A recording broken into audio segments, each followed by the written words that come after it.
இங்க நிறைய பேர் சக்சஸோட ஃபர்ஸ்ட் ஸ்டெப்னு சொன்னீங்க. நான் இன்னும் ஃபர்ஸ்ட் ஸ்டெப்பை எடுத்து வைக்கலன்னு நினைக்கிறேன். நிறைய பேர் நிறைய விஷயம் அச்சீவ் பண்றதுக்காக படிச்சிருப்பீங்க.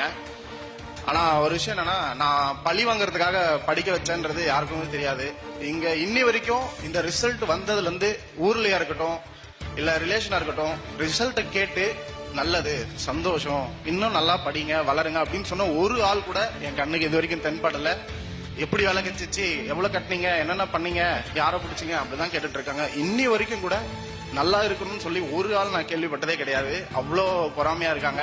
அவங்க எல்லாருக்கும் இன்னும் இப்போ ரீசெண்டா வீட்டுல கேள்விப்பட்ட என்ன பெரிய கலெக்டர் வேலை கிடைச்சிச்சா அப்படி இப்படின்னு சொல்லிட்டு கலாச்சிட்டு இருக்காங்க. ஒன்னும் பிரச்சனை இல்லை. அந்த பழி வாங்குற முதல் ஸ்டெப்பே இவங்களை கலெக்டர் ஆகிறதான். சீக்கிரமா பழி வாங்கிடலாம், அதுக்காக தான் வெயிட் பண்ணிட்டு இருக்கேன். இன்னும் முதல் ஸ்டெப் எடுத்து வைக்கல, அது இன்னும் பெருசா இருக்கும். எப்படி பழி வாங்கணும்னா, அவங்க ஒரு கஷ்டம்னு வரும்போது நாம இல்லன்னு சொல்லவே கூடாது. அந்த உதவின்னு கேட்டு வரும்போது அதை செஞ்சு பழி வாங்கணும். அப்பதான் காலம் முழுக்க மறக்கவே மாட்டாங்க அந்த பழி. அப்படிதான் பழி வாங்க போறோம் எல்லாரையும். இன்னும் நிறைய பழி வாங்குற திட்டம்லாம் இருக்கு.